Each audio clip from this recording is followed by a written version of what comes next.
ഈ കഴിഞ്ഞ ഒരു വർഷക്കാലം നടന്ന ആക്രമണങ്ങളിൽ, അതിനു മുമ്പ് നടന്ന ആക്രമണങ്ങളിലും ഒരുപാട് ന്യൂനപക്ഷ വിഭാഗത്തിൽപ്പെടുന്നവർ വേട്ടയാടപ്പെട്ടിട്ടുണ്ട്. അവർക്ക് സംരക്ഷണം കൊടുക്കേണ്ട ഉത്തരവാദിത്വം തീർച്ചയായിട്ടും അവരെ സ്നേഹിക്കുന്ന എല്ലാവരുടെയും ഭാഗത്തുനിന്ന് ഉണ്ടാകേണ്ടതാണ്. എന്നാൽ ഇത്രയും ആക്രമണങ്ങൾക്ക് നേതൃത്വം കൊടുത്തവരെ, അവരെ നമ്മളുടെ പരിഭവങ്ങളും ആശങ്കകളും അറിയിച്ചുകൊണ്ട് അതിനെതിരായ നിലപാട് സ്വീകരിക്കേണ്ട സമീപനം വേണ്ടത്ര സ്വീകരിക്കപ്പെടാത്ത സാഹചര്യം ഉണ്ട് എന്ന് എനിക്ക് വ്യക്തിപരമായി തോന്നിയതുകൊണ്ടാണ് ഞാൻ പുന്നപ്രയിൽ നടന്ന ഒരു സമ്മേളനത്തിൽ, അവിടെ പ്രധാനമന്ത്രി വിളിച്ച യോഗത്തിൽ പങ്കെടുത്ത ആളുകൾ, അത് ബിഷപ്പുമാർ മാത്രമല്ല, അല്ലാത്ത ന്യൂനപക്ഷ വിഭാഗത്തിൽപ്പെടുന്ന ആളുകളും പങ്കെടുത്തു.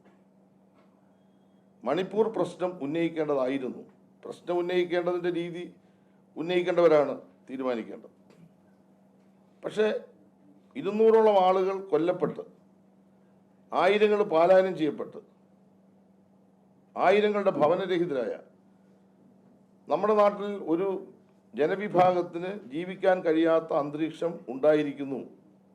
ബഹുമാന്യ പ്രധാനമന്ത്രി ആ കാര്യത്തിൽ ഇടപെടണം, ആ പ്രദേശം സന്ദർശിക്കണം, ഞങ്ങളുടെ പ്രയാസങ്ങളും ആശങ്കകളും പരിഹാരം കാണണം എന്ന് സ്നേഹബുദ്ധിയ എങ്കിലും പറയേണ്ടതായിരുന്നു എന്നാണ് ഞാൻ നടത്തിയ പ്രസംഗത്തിൽ ഞാൻ പറഞ്ഞത്.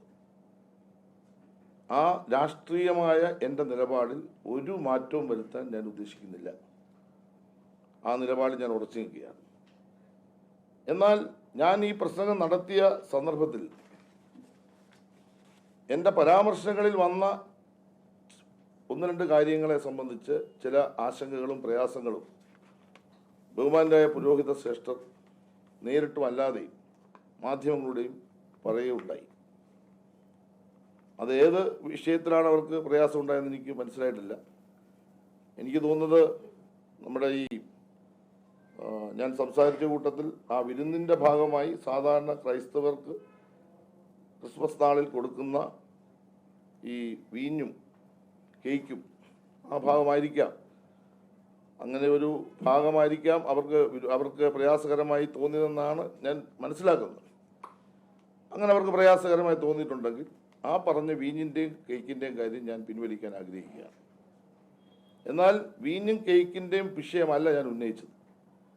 ഞാൻ എൻ്റെ വരികളിലൂടെയും എൻ്റെ വാക്കുകളിലൂടെയും ഞാൻ ഉന്നയിച്ചത് ഒരു വലിയ രാഷ്ട്രീയ പ്രശ്നമാണ്. ആ രാഷ്ട്രീയ പ്രശ്നത്തെ നമുക്ക് തമസ്കരിക്കാൻ കഴിയില്ല. ആ രാഷ്ട്രീയ പ്രശ്നം പൊതുസമൂഹത്തിൽ ചർച്ച ചെയ്യപ്പെടണം. ക്രൈസ്തവരിൽ, മുസ്ലിങ്ങളിൽ അടക്കം വന്നിട്ടുള്ള ന്യൂനപക്ഷങ്ങളുടെ ആശങ്ക അത് പൊതുസമൂഹത്തിൻ്റെ മുമ്പിൽ അവതരിപ്പിക്കുക എന്നതാണ് ഞാൻ ലക്ഷ്യം വെച്ചത്. ഞാനൊരു മതേതരവാദിയാണ്. ഈ രാജ്യത്തെ ഹിന്ദുക്കളും മുസ്ലിങ്ങളും ക്രിസ്ത്യാനികളും എല്ലാം ഒരമ്മ പറ്റ മക്കളെ പോലെ, ഏകോദര സഹോദരങ്ങളെ പോലെ ജീവിക്കണമെന്ന് ആഗ്രഹിക്കുന്ന ആളാണ് ഞാൻ. അങ്ങനെ ജീവിക്കണമെന്ന് ആഗ്രഹിക്കുന്ന ഒരു മതേതരവാദിയായ എന്നെ സംബന്ധിച്ചിടത്തോളം എനിക്ക് ഉണ്ടായ ആശങ്ക ഞാൻ ഉന്നയിച്ചു. അതെൻ്റെ വ്യക്തിപരമായ ഒരു അഭിപ്രായം മാത്രമാണ്. അതിലാർക്കെങ്കിലും ഞാൻ പറഞ്ഞ ഭാഗത്ത് ഈ കേക്കിൻ്റെയും വീഞ്ഞിൻ്റെയും കാര്യത്തിൽ എന്തെങ്കിലും പ്രയാസമോ വേദന ഉണ്ടെങ്കിൽ ആ ഭാഗം ഞാൻ പിൻവലിക്കുന്നു.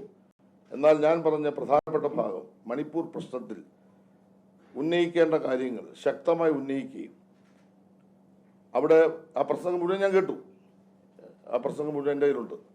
ആ പ്രസംഗത്തിൽ ഒരു ഭാഗത്തും അവിടെ പങ്കെടുത്തവരാരും ഈ പ്രയാസപ്പെടുന്ന ജനതയുടെ കാര്യം ഉന്നയിച്ചിട്ടില്ല.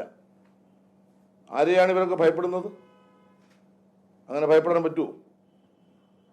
നമ്മുടെ രാജ്യം ഒരു ജനാധിപത്യ രാജ്യമല്ലേ? ആ രാജ്യത്ത് എല്ലാവർക്കും സ്വാതന്ത്ര്യത്തോടുകൂടി ജീവിക്കാൻ കഴിയണ്ടേ?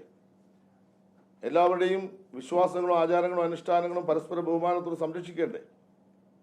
ആ കാര്യമാണ് ഞാൻ അവിടെ സൂചിപ്പിച്ചത്. അതിൽ എൻ്റെ രാഷ്ട്രീയ നിലപാട് ഞാനവിടെ പറഞ്ഞു. അതെൻ്റെ വ്യക്തിപരമായ അഭിപ്രായ പ്രകടനമാണ്. ആ അഭിപ്രായ പ്രകടനം തീർച്ചയായിട്ടും മണിപ്പൂർ പ്രശ്നത്തിൽ ഞാൻ വെക്കുന്ന ഒരു നിലപാട് എന്ന നിലയിൽ കണ്ടാൽ മതി.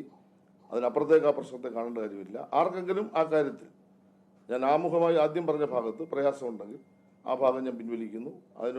അതിൽ ഞാൻ ഖേദവും പ്രകടിപ്പിക്കുന്നു. കാരണം എല്ലാ പുരോഹിത ശ്രേഷ്ഠരോടും എനിക്ക് ബഹുമാനമാണ്. കേരളത്തിലെ മിക്കവാറും എല്ലാ ഈ പറയുന്ന ബിഷപ്സുമാരുമായിട്ടും നല്ല വ്യക്തിബന്ധമുള്ള ആളാണ്. അവരെ ഒന്നും മോശപ്പെടുത്താൻ ഒരു ഘട്ടത്തിലും ഞാൻ ശ്രമിച്ചിട്ടില്ല, ശ്രമിക്കുകയുമില്ല. അവർക്ക് അങ്ങനെ ഒരു ആശങ്കയും വേണ്ട. ഇടതുപക്ഷ ജനാധിപത്യ മുന്നണി ഗവൺമെൻറ്റിൻ്റെ പ്രതിനിധി എന്ന നിലയിൽ കേരളത്തിലെ ന്യൂനപക്ഷങ്ങളുടെ താല്പര്യം സംരക്ഷിക്കേണ്ട ഉത്തരവാദിത്വം ഞങ്ങൾക്കുണ്ട്. ആ ഉത്തരവാദിത്വം നിർവഹിക്കുന്ന ഒരു മന്ത്രി കൂടിയാണ് ഞാൻ. ഒരു സംശയക്കാര്യത്തിൽ വേണ്ട, അതിൻ്റെ ആശങ്കയും വേണ്ട. എന്നാൽ ആരെയിലുമൊക്കെ ഭയപ്പെട്ട് കീഴ്പ്പെട്ടു പോവുക എന്ന സമീപനത്തോട് നമുക്ക് പോകാൻ കഴിയത്തില്ല. അത്തരം കാര്യങ്ങൾ പ്രതികരിക്കേണ്ട സമയങ്ങളിൽ പ്രതികരിക്കണം. അതൊരു സമൂഹത്തിൻ്റെ നിലനിൽപ്പിൻ്റെ കാര്യം കൂടി എന്ന താല്പര്യത്തിലാണ് ഞാനത് വിശദീകരിച്ചത്.